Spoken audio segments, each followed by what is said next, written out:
Hello, everyone.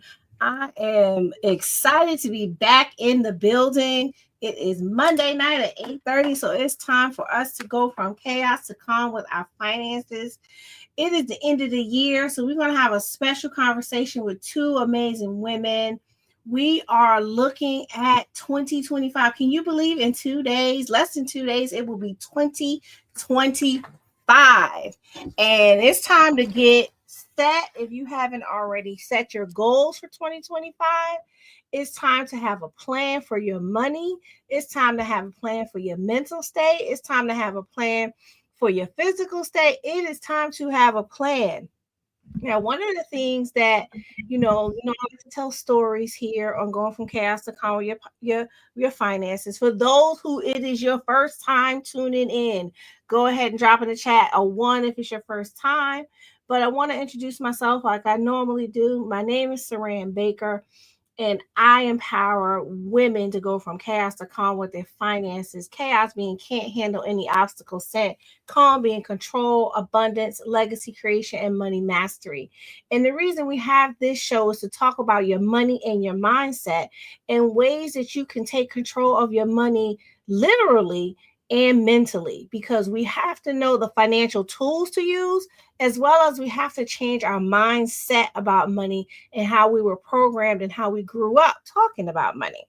And so today I have some special guests with me, but I need to make sure my live is working on one of the platform. But I want to make sure that you know that this is a safe place for you to come and have the conversations about your money that you may not be able to have. This is the place where you're wondering, what do I do? Because maybe you didn't have the dinner table conversations when you were growing up, or only thing you did was saw mom and dad or whomever raised you go to work, get paid, pay bills, and then do it all over again. And that was your money lesson. All you learned was that money was to pay bills. And so it's a different mindset that comes with learning how to leverage money, how to grow money, and how to maintain it. And so I'm excited to be here with you. So it's one thing that's been on my mind for the last week or so, and that is the difference between knowing and believing. The difference between knowing something and believing something. And it was on my mind because I was talking to a few different people about some different things that they were doing. And they kept saying, oh, well, I believe that this is what I should do. I believe that this might be the best course of action. And I said, well, tell me, what do you know? And it got silent. It was like, well, I believe. And I get it. The power of belief is very strong, and it is important to have a belief. But it's also just as important to know what you're doing.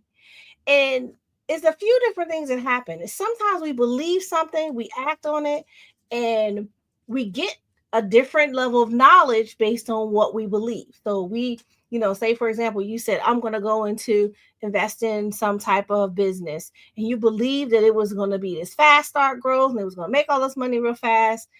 And then when you got in, you found out differently. That's not what happened. It went a little bit slower. There was more work required from you. There was just a lot of different things that happened. But now well, guess what? Everything isn't what they say it is or the way it may be marketed to us. But you have a strong belief. It doesn't mean that the thing didn't work. It just means that now you actually know how the process goes. The difference is when you look at knowing something, when you know that you know that you know, you don't have to question, you don't have to ask anybody for additional reassurance. You don't have to ask anybody for references. You don't have to ask anybody what they think. You don't have to do anything. You know that this is what it's supposed to do. So you do it. And it's like when you first start a job, you got to get trained. You believe you got it. But then 3 months later, you know you got it because you've done it over and over again and you had some time to do it. And that's the same thing with our money and our mindset. Sometimes we believe we're over that thing we felt like was holding us back with our finances. The divorce, the bad relationship, the job loss where you had to rebuild all your finances, the investment that didn't go the way you expected it to go, the pay cut that you had to take, or whatever it was that may have happened in your finances. You believe you were over it. But when you know you're over it, you'll start to see differences in your money. You'll see your money growing. You'll see your mindset growing. You'll see how what you think about money change, and you'll see how you move on your money change. And so I wanted to just bring that analogy to you today because it's so important for us to be clear on whether it's a belief or is it something that we know. Because if we separate what we believe from what we know, and you can still act on both, but you just got to have a plan, and you got to know that even if it's something that you believe, to go in that you might learn something different and you end up with a different level of knowledge, right? And you could know something and things change, and then you got to lean on what you believe to make it happen. So it goes both ways, but it's something that really was, I was really toying with, in my mental space, like, well, what if I believe, this, we have, and we actually have Dr. Darlene on today, who is a licensed minister, and she can talk to us about belief, the strong belief that we have in in God, or in your religious, or whatever your religious belief is. If you're a Christian, if you're Muslim, if you're Jewish, if you're Hindu, whatever your belief is, you have a belief. But when you're in those practices, when you know that that this is what it is, because you have evidence, you've seen it work, that you can move things along. And so I say all that to say is check your beliefs, check your knowledge, but still move forward and take action. So I'm excited to be here with you again. I'm going to share with you this week's affirmation because I know that affirmation works. I don't believe that they work. I know for sure that they work. You know how I know? Because I do them every day. And I notice a difference in myself when I'm not doing my affirmations, because I got up when I went to the gym this afternoon before I came, I said, do my affirmations. I feel differently today. I need to make sure I don't miss that tomorrow. So this week's affirmation, as we go into the new year, and I chose this one because many of us believe that the new year will bring a transformation. But the people who will get the transformation will be the people who've done the work of taking the action to know that they're going to have a transformation in 2025. And so this week's affirmation is along that vein. It is, I welcome transformation with ease and grace. I welcome transformation with ease and grace. That is our affirmation for this week. Want to make sure you have that. And then I want to make sure that I wasn't live on Instagram. So now I think I am live on Instagram. Okay. But I want to bring on two amazing guests.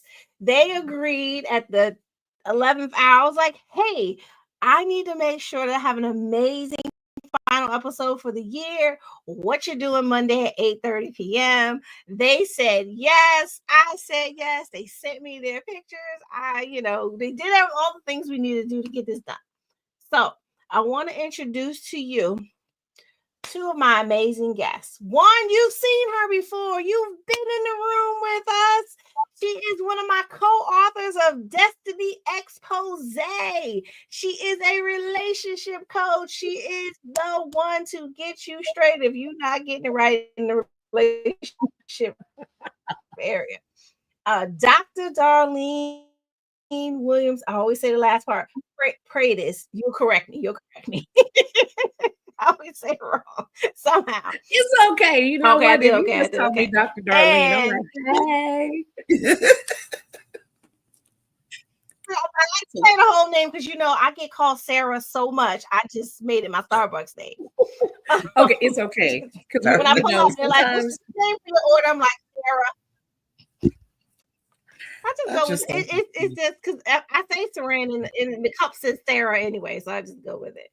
And then I want to introduce Natalie Solomon. She has not been with us on the podcast before, but she is an amazing creator. She does amazing creative spaces. sacred spaces, places where you can find peace, where you can reset your mind, where you can bring joy into your space. And as a matter of fact, she did my mind space that I can see for the podcast. She decorated my entire, she rearranged the whole thing in a matter of an hour. She stopped by, she looked around, and she was like, go get this, go that. Do you have any of this? And we didn't even spend a dime on that little project, but she pulled up one Saturday afternoon after we had some ice cream. She's like, I'm gonna fix it up for you, girl.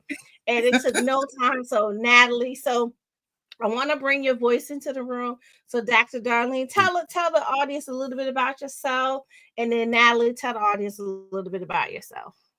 Well, I am Dr. Darlene Williams Prattis. I'm a relationship coach, a certified mediator, an impact speaker, and a certified registered ordained minister who does weddings and absolutely loves it.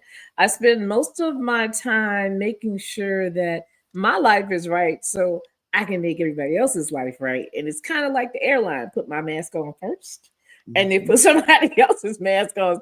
But I take people through a 12-week program that teaches them about how to relate in communications, but also making them understand that in the course of their day, you are making relationships all day long. If you're talking to your coworker, if you're talking to the grocery girl, if you're talking to the cute guy in the parking lot that parked next to you, it doesn't have to be a long-term relationship, but it does need to be a relationship that benefits you and not just the other person. And when you do that, it benefits you both. And I'll talk to you about that knowing and believing. So I can't wait to get back to that, because when you started talking, I was like, ooh, I could just tell you so much stuff. And I'm easily to find on Facebook, Instagram, TikTok. I'm there. All right. Well, hello, everyone. You know what? Your sound keeps going out. Are you covering the speaker? I have Natalie or me? I was gonna say, Darlene, your sound keeps going out, and maybe it's the microphone. Your sound keeps going out. So while Natalie is talking, let me change our microphones. Okay. Okay. Well, good evening, everyone. Hello, Dr. Darlene. Hello, Saran. Thank you so much for having me on your show and your platform. It's an honor. I'm so happy to see that you are embracing your sacred space while you are doing your podcast. My background is public health. I'm a public health analyst by day. I'm a small business owner. Like Saran had said, I own a lifestyle company that helps women secure their oxygen mask first by securing places that give them peace and tranquility while they're getting through different situations, transformations, as you will. I also talk about reproductive health challenges and the things that I've been through, brain health and infertility, and all of those things that required me to create a space, to have a sacred space to relax, relate, and release and reconnect with myself and stuff, and help others do the same. So thank you. It's great to see you, Dr. Darlene. It's great to see you too.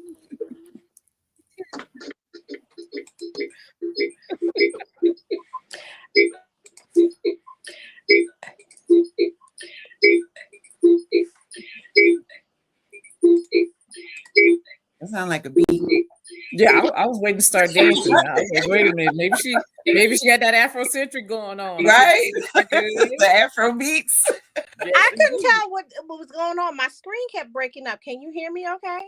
Yes. Okay, because it was going in and out and in and out and in and out. So I wasn't sure what was going on. So I just switched to my phone real quick. So I'm so excited to have you both here. I have no idea what you said, Natalie. I'm pretty sure it was amazing. It kept blinking. It kept blinking. I don't know what the technology, gotta love that. What's going on? Look, see, I don't know what's going on with technology, but I believe it's something I did wrong. Operator error. Operator error. I'm pretty sure it was something I did wrong. Look at God, though. You went from your laptop to your cell phone. You made it work. So God said, "Here, let me plug you in on this." Right? Adaptability at its finest. So So let's talk about 2025. I know that you both are goal oriented, you're well planned, you have, your finger on the pulse as far as moving forward in life.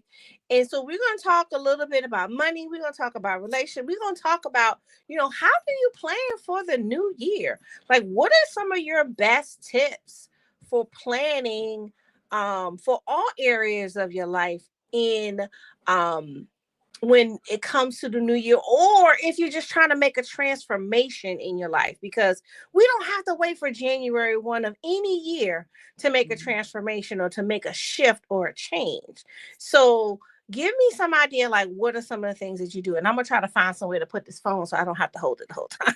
Natalie, you can go first. Well, excuse me, it's funny that you would ask that because I actually was in a 2025 goals planning Zoom earlier this evening, getting myself together for next year. I had my little planner. I started looking, planning out the year. As you can see behind me, I have my calendar that I started working on. I'm very tactile, so I have to write things down so that it resonates with me. And then I'll say it and come back to it, but I need to see it and write it down. Yes, and I love planners anyway, because, who doesn't? So, I mean, hey. So I will definitely say the writing things down is great for me. And I'm definitely trying to get better with remaining consistent. There was a time in my life when I was a workaholic. I used to work 90 hours a week, and I lived, breathed, slept with my planner. I didn't move without my planner. And I realized that was a tad bit obsessive because the folks at work were like, you must live here because we see you when you leave and when you come, and that's just kind of crazy. But the writing down has helped me immensely, and I'm trying to make sure I'm doing better at it as time progresses. Yeah. And give myself, like, I get the little stickers too, because then I feel that's my little artistic side. So, I'll be like, oh, this planner has stickers. Let me get it, even though I probably don't need it, but it has some cute stickers. Well, Oh, that's hilarious, because I had to stop with the cute stuff because I am a scrapbooker and I would scrapbook the heck out of that thing. It won't be near gold in it. Right. Not a one. It'll but be it has pretty. Stickers. Pretty. No. I mean, and I have to admit to both of you, I'm horrible. You saw one of the planners.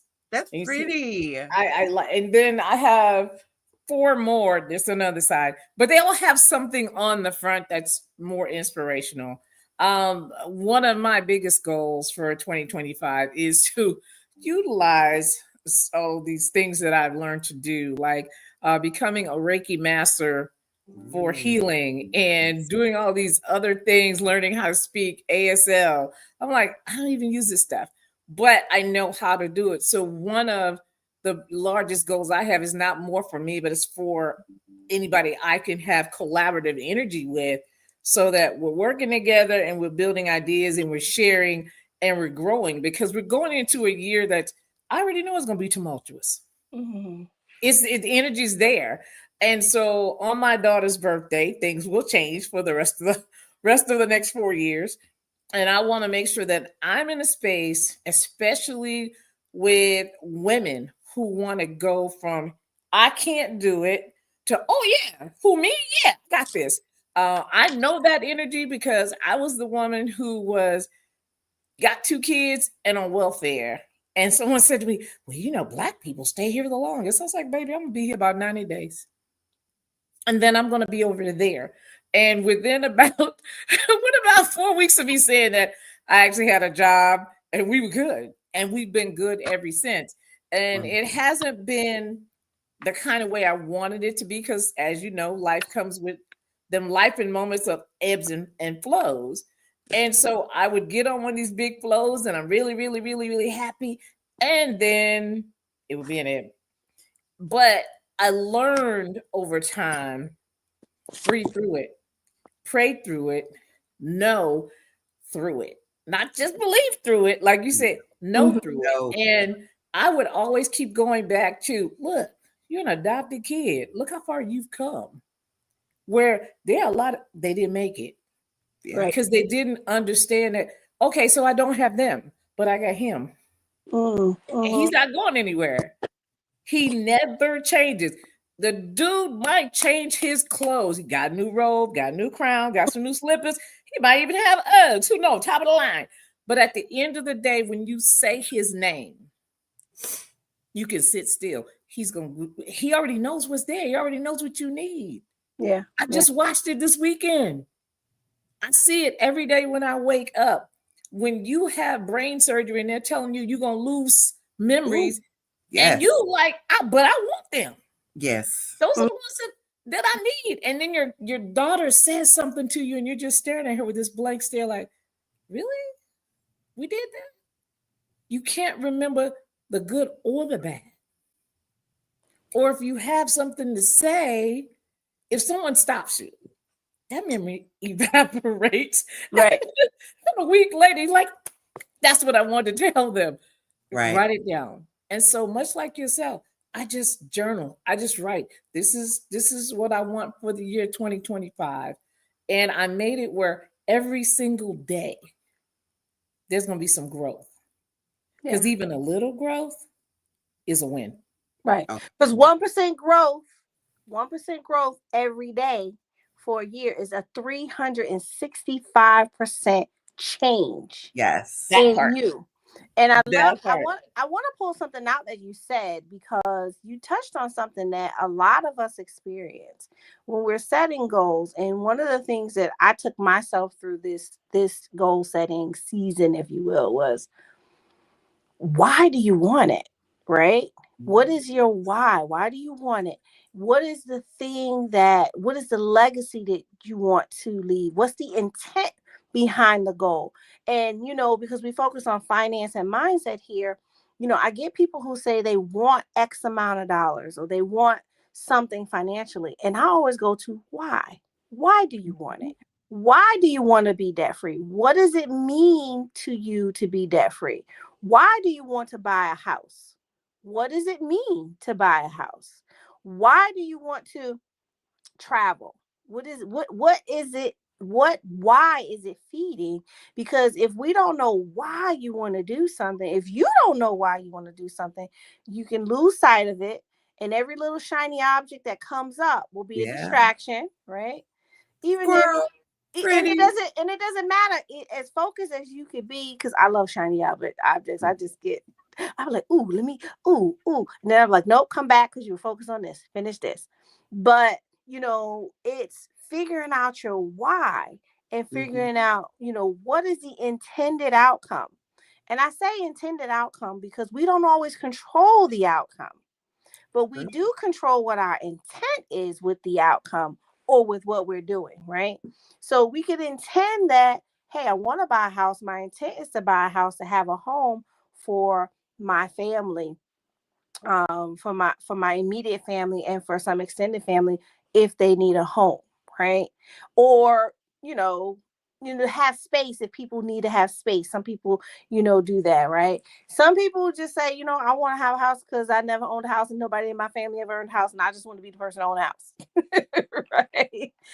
Some people think it's a tax advantage, and I say think because, again, you have to know it's a tax advantage. Yes. Go in, because it also comes with extra expenses. So there's a financial argument for either buying and renting to go through, but really thinking about, and I had one of my mentors ask me this question. He's like, what if I told you I would give you $1 million tax-free? What would you do with it? You have 1 year to use this money, and I give you $1 million tax-free. And I say tax-free, you already paid taxes on it, because if you add taxes, you're like, nah, I only got $600,000. You have a full $1 million, but you have to use it within a year. But the caveat is you can't pay bills. You can't pay somebody else's bills. And you cannot give it away. Okay. And so finding something meaningful to do with removing those top 3 things, that's usually what we say. The football player who makes all the money, I'm going to buy my mom my house. Well, you can't give it away. That's giving it away. You can't pay somebody else's bills. What do you do with money? People have no idea what to do with money if they're not giving it away, they're not buying, doing something for someone else, or they're not paying bills. And so getting creative to find a space of what would I do with money that I can't do these three things with is the goal, to figure out what those things are, because there's so much other things to do besides those three things. But I want to ask you this. What are some financial books or mindset books that you read that you feel like are beneficial in to what you do and how you serve through your business? You want to go first, Natalie? Sure. It's the Profit. I can't remember the Profit First. That one. Profit First. Yes, because I literally just started reading it, so I'm not that heavy into it. I just know it came as a good recommendation, and it's something that I really, as I'm going into this business. So I started my company initially in 2019, and I had to put everything on pause because I had to have brain surgery. And well, I had a botched hysterectomy, then a brain surgery, and then something else, and then something else. So I had a trail of healthcare situations that caused my business to be put on hold, and I had to restart it in 2022. Mm-hmm. And since then, going to figure out how to restructure it, and those first 3 to 5 years of doing any company, you really aren't making but so much moves. And then there's COVID, and then there's so many other things, and having to pay for the financial situation. I was out of work almost a year. So as my mother says, the get vex money, which is your money that you have in your reserves, Mm-hmm. that was all gone. And now I'm still replenishing that. Mm-hmm. But yet I'm still, trying to build a business and, take that money and figure out, well, what is the way that I can make sure that the profitability of what it is that I'm going to do with these women, trying to get them to a place where they understand how they can reinvent themselves, going through something similar like myself, like I'm living it as I'm trying to teach it to other women. Mm-hmm. And I think sometimes it seems sometimes it's like a good and a bad thing, a double-edged sword, because you don't know what you don't know. You believe that it can work out, Mm-hmm. but there's certain things that you're like, okay, I have no idea what's going on. I'm hopefully going to figure out how to make this work, and call my soror Saran and be like, hey, can I come over and we can sit down and talk about these finances, because I need to figure out my living situation, how to make this business profitable, and figure out what these commodities are that I can make sure I can uplift and give other women that are going through something similar like myself. And you know what? Before you come in, Dr. Darlene, I want to say this first. I applaud you, Natalie, for sharing your story. You went through a lot of heavy things during a tough time in the whole world, right? And there are a lot of people who are watching who they went through those tough things, and they're second guessing, they're doubting themselves and thinking, well, I shouldn't start a business, or I shouldn't follow this dream or follow that. But you're living testimony that go after it anyway. Life will keep life in, but you should still go after what you feel like is your goal and your purpose. And Yes. things will come to you as you start to go after what you're looking to do. So, yes, true. So true. So go ahead, Dr. Darlene, chime in. Any book on money or mindset that you love that you recommend? One of the books I started reading last year, I put it down, I picked it up, I put it down, was Boss Moves, or B.O.S, which is Business Mastery Strategies for Business Owners by Myron Golden. And I listened to some of the things he had to say, and I was like, okay, yeah, this is like not a normal in my little circle that I have, because they're Southern folks and they're simple folks, and they're not even thinking on this level. Then I decided to pick up another one of his books, from the trash man to the cash man. And he's like, how anyone could get rich. And see, here's the thing. I never thought about ever getting rich. I kept listening to, oh, well, I just want to be comfortable. My parents never said that. Please understand. My adopted parents never said that. The only word they ever used in our house was the word wealth. And As a child, I thought they're the same thing. No, they're not. Absolutely. They don't even live in the same neighborhood. Okay. You got somebody living in the neighborhood, and that's where rich live. Wealth lives in the land far, far away. Okay. So I was like, no. And so I had brain surgery. I had a cyst on my brain stem, and they took a piece of the brain. And they gave me the warning ahead of time. My daughter was there, and they said, if we resect this part of the brain because we can't get this, and this off, and we don't want to do more damage, she may lose some of her memories. I didn't lose the memories about, I want to get wealth, not rich. Not rich. that memory went absolutely nowhere. It was like, nope, I'm planted like the tree by the River Jordan. We want wealth. And so when I once again was sidetracked, and I kept being sidetracked, that was my big thing. I started a business in Maryland, got a divorce, sidetracked. Then I had uterine cancer, breast cancer, brain cancer, got in a car accident, had my brain surgery, more sidetracked. I'm back on track. I get deployed. I'm like, wait, am I not supposed to? Yes, I am. Because you just told me I could have anything I wanted. But after reading Myron's book, my thing was, wow. Okay, I understand he's a Black man and he's doing it this way, but I don't want what he wants for him. I want what I want for my family. So I started doing what you said. What's my why? My why is, when people see me walk into a room, I don't need them to see luxury or glitz or glamour. I need them to know blessed. Wow, it's not because I drive a Maserati. It's not because my house is 5,000 whatever square feet. It's not because what you see me wearing is $100,000. I can come in the jeans and some Nikes and a sweatshirt, and you're gonna know blessed. Mm-hmm. It's not what I have, it's what I carry. It's what I carry. When I talk to people about their relationships, I always ask them one simple question. Not why are they with that person? Why are they here? It's just, what do you want in 5 minutes from right now? Because I will tell you, the average person still has a thing. It's not like, oh, I know exactly what I want. What do you want in 5 minutes from now? And I had one person say to me, I might not be here 5 minutes from now. Correct. I said, we think that we control everything. Trust, know, and believe he's living through us. So he still controls everything. And it goes back to that knowing and that believing.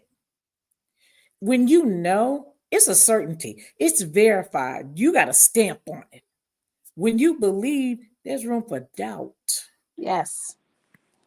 There's room for you to go, well, there's room for someone to walk in a room and plant that seed. Guess what? In relationships, finances don't work. I'm here to tell you that's a lie. That is a lie. That's a lie. Yes, perfect.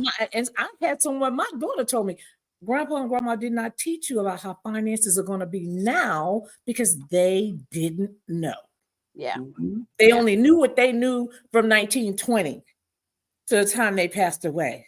Of course. And so as we grow without children, without nieces and nephews, we know what we know to this point. But by the time they're 40, we're only going to know from that point. It has to keep going, and we have to keep growing. Finances seems to be a big issue when people come to my office about divorce. Yeah. It's the thing. It's one of the number one reasons. It's one of the top 2 reasons people separate. Yes, it is. Because they did not understand the other person's money personality. Yes. Right? And that's part of my questionnaire. I'm like, when you guys talk about that. Yeah. And when I meet with people, and I love it when they come without the spouse. I'm like, is your husband coming? No, I can make this decision without him. Okay. Is your wife coming? No, I make all the decisions. Okay. And then and then we get down. I said, "Are you sure?" And then we get down to the decision point. Well, I need to ask my wife why I asked you that. Right. We started this conversation. You said you can do it without them. Now you can't do it without them, right? Which is it? But it's a difference. But I think it's this. Part of that is that because we're not listening, or it's not getting communicated, or somehow the message isn't getting to us. Right. And I saw a guy, and I can't remember his name. He was talking about how we're losing our wealth as African Americans because we're not married. And and he said, and as he's explaining, people are like, oh, and I know a lot of us, women are like, no, I don't, you don't need the income. But I get it. And here's why. Because when I meet with younger couples who are getting together, the first thing I say to them is, can you live off one income for a year? And they look at me like I'm crazy. I said, because whatever the one income is that you can live off of, the other income, you for one full year, you save, you invest, you get strategic with it. And so if both of y'all are making $50,000 in 1 year, you'll have, we're gonna say 37,000 because you got to pay tax on it, right? You gotta pay tax. So let's say in 1 year you'll have $37,000 saved and invested for both of your financial futures. And if you could do it for 3 years, now you're talking having over $100,000 for your financial future together, right? And the longer you can do that, now nobody's saying you have to do that forever, that you have to deny yourself all the luxuries and live off of Franks and beans and peanut butter and jelly, because quite frankly, that sucks. but I would rather do it out of choice than out of necessity. Right. Yeah. And so even during that time, if you can live off of one salary, nobody's still saying you have to do that. But doing that puts you in a financial position that 90% of Americans won't be in, because your household will have more than 1 year of its full income after tax available to you, either liquid or, depending on how you move the money and what vehicles you put it in, you'll be able to access it. But you may even be able to leverage it depending on how you set things up, and putting it in places that are leverageable where you can go and do things. So now you've put yourself in a position to go after any dream you made up in your mind that you want to have with this amazing spouse that you chose, and you have finances together. The other thing I tell young couples is get a prenuptial agreement. Why? Because if you don't get one, then you are subject to the one the state has issued for you based on that state's laws. Nobody's saying you don't love the person. I just told you to do all your investing with homeboy or homegirl, right? But you also want to have a financial agreement that if y'all are doing that, when you do these kind of things, hey, we did this. This is 50-50 out the gate because we both are agreeing to do this plan. And then having a post nut where you go in and you do some review during the time that you're married to decide how things are moving. Because you might have one person who's a spender. You might have one person who's a saver. Or if you're lucky, you could have one of the people could be a wealth creator, right? And, but that's what you really want. You want to kind of figure that out. And so, to kind of bring it back to 2025, decide who you want to be in 2025. Do you want to continue, if you're a spender, do you want to continue to be a spender? Spend all your money and pay interest on it. Or do you want to be a saver, right? And saving is good, but it also comes with an opportunity cost, because if you're saving and you're not earning any money on it, you're losing the opportunity cost of the money you could have earned from the savings by doing something else with it. Or do you want to learn to be a wealth creator, right? And that takes time. Do you want to be out of debt? Do you want to have these things? Kind of decide why. And I feel like the biggest thing too is to get out of your own way thinking that nobody else can tell you nothing about your money. Like nobody else can tell you nothing about your relationship, and nobody else can tell you about how to set your house up, or how to create the perfect space for you. We get into these locked mindsets of thinking or believing that nobody else could possibly know how to tell me or show me how to do anything better. And we miss out on so much. So I want to go into asking you this. Um, what do you feel like are some things that would help you? Like you talked a little bit about this, Darlene, when you talked about your parents talking about your grandparents talking about wealth. But what is your definition of financial independence? And I ask that because I think people think that the definition has to be the same for everyone. So I want to kind of get an idea of like what's your idea or what's your vision? What do you see when you say financial independence? Natalie, I'll go with you first, Natalie, and then I'll go with you, Dr. Darlene. It has changed over the years due to my medical situation, for sure. My mother's an accountant, and she definitely would be on those, pennies and dimes and all of that with my sister and I. But, as we got a little bit older, certain things didn't always translate to that. Once we got to college and we started spending money that we didn't have, but we didn't really understand the structure of certain things the way we thought we did. But I would say in this stage of my life, I'll be 50 in a year. And yay. And having these life altering multiple, and Dr. Darlene, obviously we know these things with each other in common.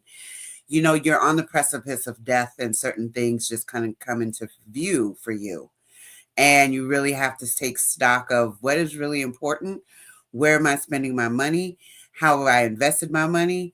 I had to have like short-term disability that, that was denied. So money I thought I was going to get that I've been paying into for over a year for chronic illness and stuff like that. They denied it to me because of the type of brain tumor that I had. They're like, oh, well, your survivability is so you don't get this $20,000 or whatever. Yeah, that's a whole other story. So, yeah, so you're thinking like, okay, well, I've been using my money, thinking I'm planning ahead for that financial independence to insulate where I may be in case I get sick. And then you realize, oh, the insurance company says no. So now you're kind of cut off at the knees and you're scrambling to rob Peter to pay Paul, Mary, Sue, and Joseph. And I think for me, not Mary Sue and Joseph. And Joseph. And Ruth. Don't forget and Ruth. Rob yes. too. And probably Boaz in there as well. But go ahead on with Moses. And I think for me, being in these situations where there were days that I was like, I'm not getting paid. I'm on leave without pay. I'm a federal employee. Now I have to go into my retirement and pull out a ton of money that I did not anticipate doing. And now it has set me back where it has taken me so long to gain that financial independence and put that money away. And now I have to readjust. And I think now in the stage that I'm in, trying to insulate myself to make sure that the main bills that I have are paid, that I have the luxury of doing some nice little things for myself because I'm working for the money. I might as well enjoy it. But what other legacy am I being able to provide? What is the information that I need? Who do I need to talk to? What are the resources that I need to set up? What are the investments that I just keep putting money in my TSP and have no idea? Is it just in the G fund? Is it in that fund? What do I need to understand? I think financial independence is so in line with understanding your position, understanding the resources that are available to you, understanding how does that flow into the lifestyle that you want to live, and versus what you can live versus what you want to live, and what is actually available to you, and understanding what comes with that. Yeah, that's a great definition. Dr. Darlene, you want to share yours? For me, independence would be empowerment. And when I say that, it's not for me. I have 2 sons and a daughter and 4 great grandkids. One of them is autistic and he's the smartest thing I know. But I also recognize that even being the smartest thing I know, he's going to grow older and this world is going to be cruel. And so there needs to be, and I'm still your world, Natalie, insulation. There needs to be insulation for my granddaughters who even at 18, they're still saying yes, ma'am, and no, ma'am, and yes, sir, and no, sir, opening doors and serving food to the homeless. Where there's a lot of kids, they just wilding out right now. For me, independence meaning be able to practice finances and help my husband who didn't have all that structure to go, okay, so we can take your whole check for the year and just keep saving money and it's not going to do anything. But it also allows me to invest in stocks. I love doing that. I think it excites my mind. And I made a deal with him. I said 2025 until the end of the year, we're going to have 100 new stocks and they're all going to make money. And we're not going to worry about if that one stock is $525, no risk, no reward. I said, but we're also going to travel to Panama. We're going to go to Turkey. We're going to go, unfortunately, I have a funeral to go to in Florida. But I also am going to a podcast convention in Florida. Yes, I was invited. I was invited to it. And I was like, yay. Send me the And invite. I'm with don't know what you should be on it, but I'm on Buzzsprout, and so they had a contest, and I won. So they're paying for the convention. I just need to fly out there and do whatever they want me to do. On June 28th, I'm speaking on stage with some very remarkable women, and then in November, I am throwing my first couples masquerade ball. Oh, very nice. So for me, it's always been about people. I'm a Labrador Retriever if I have to be a dog, because I like friends. And when I tell somebody I care about you, I'm not just saying that. I know people do that to manipulate. But if you talk to my children, you talk to my husband, he's going to tell you, the minute I tell you I love you, you are family and you're there until you do something you have no business. But you can come to my house anytime you want to. You can wake me up at 2 a.m. and you can say, Dr. Darlene, can you drive to Maryland and pick me up? Sure, I can. And I would drive to 4 hours and come get you. But then when I got there, you better be dying because I just drove 4 hours, girlfriend. I was going to say, don't call me at 2 a.m. After 11, I ain't going to talk to you till 5:30. Oh, my goodness. But I think for me, really, financial independence means two things. I become equipped to be a blessing to others. They become equipped to be a blessing to others. And my legacy is when I walk into the room, they are my blessing. They are someone else's blessing. And we as a community, as a Black community, can finally start realizing that when we collaborate, we are the biggest and the baddest on this planet. Yeah. I love that. And I think the coming together is the power. And I love the definition. And I ask because everybody's is different. My idea of financial independence is I don't owe nobody, including my house. And I really don't really owe that many people. I think I just owe for the house. I don't have a whole bunch of debt. I go where I want. I do what I want. So technically, I live in financial independence right now because I do what I want. Right. Right. I don't have any limitations. When I want to do something, I just be like, all right, yes. It really is for me. It's really a set of, if it's if it's available space on my schedule to do it, right? And for me, it really is, and I like to use the analogy financial independence, like getting to the city of Oz. Like I went down the yellow brick road, I conquered the lions and tigers and bears and my heart challenges and my fears, and I learned how to love, and I learned how to stand up and have courage. I learned how to use my brain on that path, and then I got to Oz. And I even uncovered that the wizard was fake. I uncovered that the wizard was fake. But I know that I have arrived to this beautiful city with beautiful people, and I can enjoy this space, right?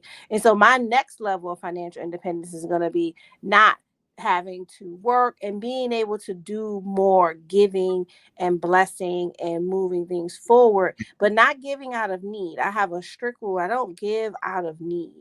And what I mean is if there's a need, I'm probably not the person to call. because that creates more lack. Because if there's a lack and I'm given to lack, then I'm sowing seed into bad ground. Not saying that the person is bad, but it's an energy, right? And it's finding the place I want to sow where it's growth and where people are growing and where the issue isn't one of chaos. Yeah. Yeah. And where the issue isn't, and that doesn't mean that if I give to someone that there wasn't a space where they needed it filled, but I want it can't feel like chaos. It can't feel like painful. It can't feel like obligation. Right. Yeah. And I know a lot of us, and a lot of us Black women, we do so much for so many people, and it's not necessarily out of the goodness of our heart. It's out of obligation if we really dig down and we answer the question for ourselves. And that obligation is digging a hole for us. And there's articles about it, right? There's one article, and I think it was Black Enterprise, where they talked about how the first or the second the kids to go to college, they don't ever realize the wealth because they're so busy giving everything back home. They don't have time to accumulate it. And so that's why it's important for us to set goals. That doesn't mean you don't ever take care of home. It doesn't mean you don't give back into or give. And I don't really agree with the back, because everywhere we give, they may not have necessarily given to us. So it's not necessarily that we're giving back. We're giving. The places that we give or where we sow seed is that we are doing it out of our abundance, right? So that it's the overflowing. And I've often given the analogy of the Jewish challah, the cup that they use. And what happens is the cup has the top part, right? Don't look at my bad nails. The top part, but they don't give until that is overflowing and it falls down into the bottom receptacle. Yes. That's what they give from. They give out of their abundance, not out of lack. If that cup is not full, they're not giving.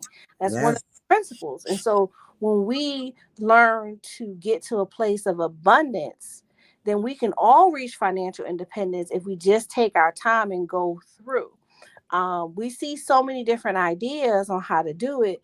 I think the biggest thing for all of us to take away is we have to pick a thing and focus on it, because we are all over the place. And so we have to pick a thing and focus on it.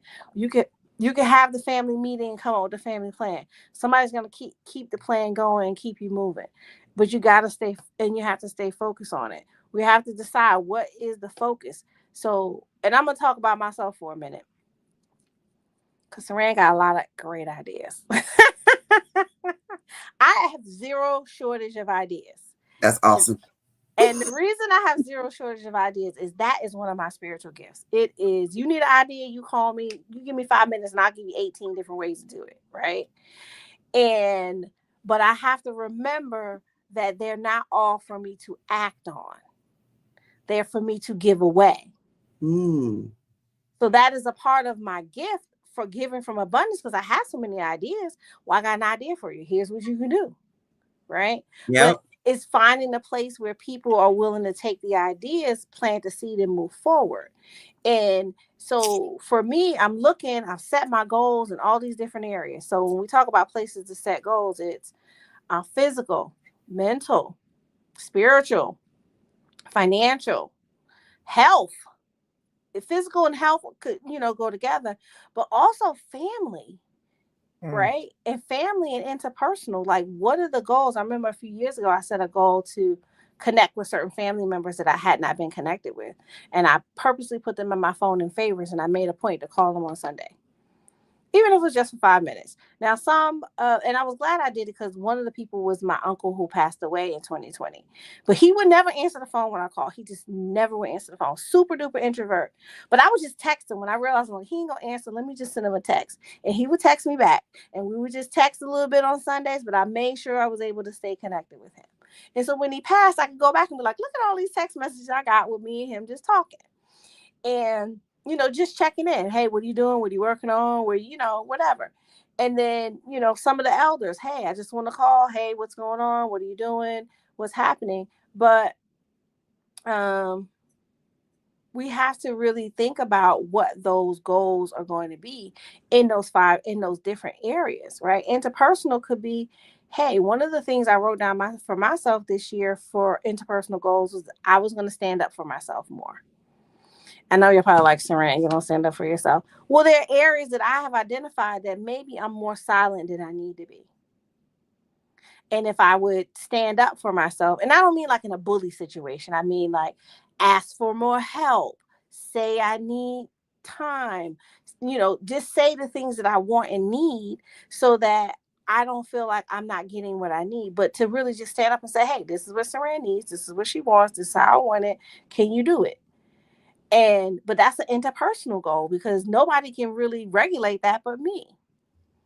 But then with finance, it's like, all right, well, Saran, you're going to have to stop spending on certain things because I want to travel.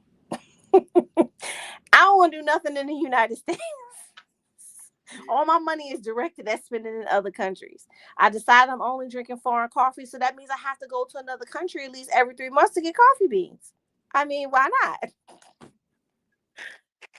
Okay, look, now that's a goal. That's logical to me. Look, that's fine. Hey, whenever you're ready to go, sister girl, I'm ready to go. I'm like, I love coffee. I'm good with where we going. Oh, we go to Dubai. Where we going? We go to Djibouti. Wherever you want to go. I mean, I'm just saying. I mean, when we say we want stuff, it's putting the action. It's not always how, right? Yeah. And I heard one of my financial mentors. I was listening to him on my way home from work, and one of the things he said is we always ask how we're going to do something. Decide what you want and stop asking how and ask who. Stop asking how because we get caught up in the how. Decide what you want and ask who. Who being who can I partner with to get this done? Who can direct me on how to do it? Who already knows how to do this that I may need to pay to do this? Who has had this experience that's overcome it and knows what to do? Who will help me, whatever? Just like you said, Natalie, whatever question you got, just pull up. I got snacks and I got beverages. We can work it out, right? I mean, Darlene, we're neighbors. Further away, but just don't pull up at 2 a.m., Dr. Darlene. I'll open the door for you, but I'm not finna talk to you at 2 a.m. I'm going back. Okay, so here's what you need to understand. For me, there are times I'm on this website, so sometimes they will ping me, and the person is in Australia. Okay. So my time and their time is different. And so I had one client from Australia, and he's just talking. I said, I had a simple question. He said, well, I think, can we just not talk about this for like 1 minute? I just want to hear you talk. That's it. So he was like, so just random conversation. Just talk about your socks. I don't really care. I just wanted to hear the accent. Aww. So then we go back into, we need to go back into it. And when we're closing down, he goes, I get it. I said, what do you get? You just wanted to hear the accent. I said, ooh. And it took you an hour to catch that. I said, but see, here's the thing. What you guys need to know is when I open the conversation, I said, I already know what we're going to talk about. He said, I said details. I said, you catch all the big things, but you miss the details. Yeah. So when you say what you say, I'm like, okay, it made me rethink. When I walk into a room, I want people to see balance and confidence, humility, and I want to be the most inviting soul they've ever seen. Mm-hmm. So we can just drink coffee and travel. Right. I drink tea, but tea's international, so I'm here for it. I got you on the tea. I'm about to make some fresh homemade tea, but my coffee beans have to come from another country. Understood. My son just brought Turkish coffee, and one was apple and one was kiwi. Oh, kiwi. Oh, it was good. And my granddaughter's a tea aficionado, so she has this whole special tea set that came from Japan, and she does the whole ceremony. And I was like, okay, very nice. Okay, very nice. Well, ladies, we're kind of at our time. I want to wrap it up. I'd love to have you both back. Darlene, this is your second time. Natalie, we can come back. We can do a one-on-one conversation. But I wanted to get you ladies in because you're ambitious women. You're on the move. You're setting goals. You're making things happen. I want to be able to ask you this before we close out, and that is, I want to make sure that you tell everybody how to get in contact with you. I also want you to talk about any programs or opportunities you have for our guests to be a part of your community, join a program that you have, or anything like that. So, Dr. Darlene, you want to go first? No, Natalie can go first. All Natalie can right. go first. Oh, Sure. you had to get your mind together? You I gonna get your list together, Dr. gotta Darlene? get my You're list not gonna together. be I'm here like, all oh night with this God. list of stuff you got, Dr. Darlene. So you can reach me at info.natalieasolomon.com. You can also reach me on my website, which is natalieasolomon.com, or LinkedIn or Facebook or anything like that. We, Saran and I are in an organization called Black Door Society, and we just recently launched our Amplify Your Brand program. Yes. We just, it's a radio and television program to elevate entrepreneurs in their program on platforms like CNN, HGTV, BET. But in addition with that, we are also helping align those individuals with what they need to prepare themselves to be on TV. So a lot of us have our own courses. Saran has her own course about how do you financially prepare to be on those type of platforms. Mine is how are you taking care of yourself as an entrepreneur while you're going through all of these things. And these all lead to different areas of our own respective platforms. I'm developing a coaching program right now and getting ready to launch I have a podcast with my sorority sister. That's a girly podcast, but I'm getting ready to launch one for women's health and making sure that we focus on what we need to do moving forward as we take care of ourselves mentally, physically, and financially moving ahead. And those are the websites you can find me on, natalieasolomon.com.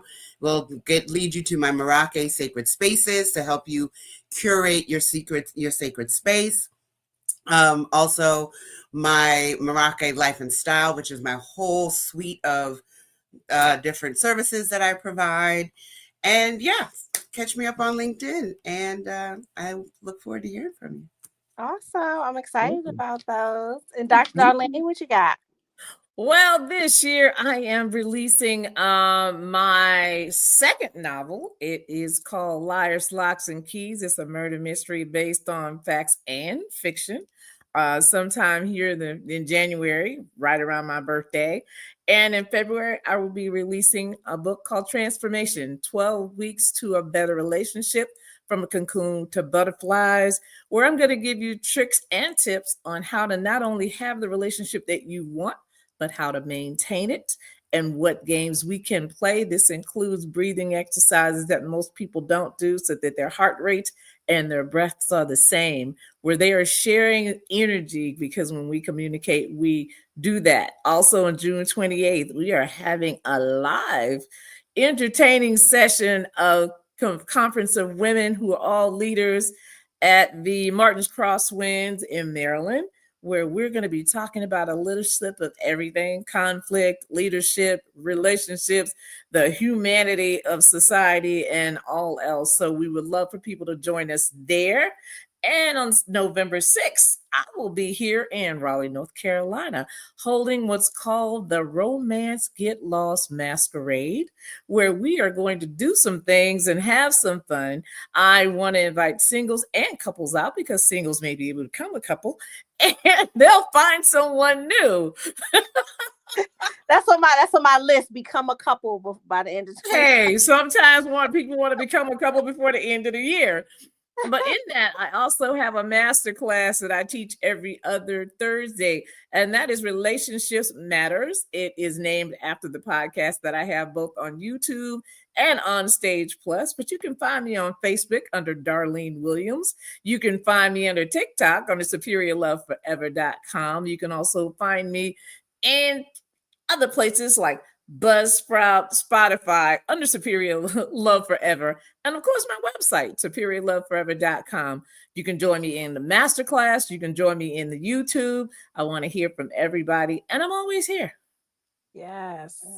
All right, ladies, hang back for a second. I'm going to close us out. All right, ladies, this has been another empowering episode of unblocking your path to wealth, going from chaos to calm with your finances. I thank you for hanging in there with me today for my technical issues. I got to figure out what's going on because I believe it's my fault, but I need to know what the problem is so I can solve it. And I hope some of these tips for getting you started for the new year were helpful. Be sure to go on Facebook. You can join my community for direct access. You can DM me, ask questions, or book an appointment to get your money right. I know many of us decide we want to get our money right in the beginning of the year. Now is the time to get on the calendar to get things going because it is about you. Your finances are about you, and your finances reflect the type of life that you should live. They should reflect the type of life that you desire to live so that you can live fully, abundantly, holistically, and healthily. And so that you can set the tone for generations to come. Whether you're a mom, a grandmom, or just a rich auntie, you still want to have your money together. So, with that said, it's your girl, Saran. Peace, love, and light. Let's get your money right. Bye.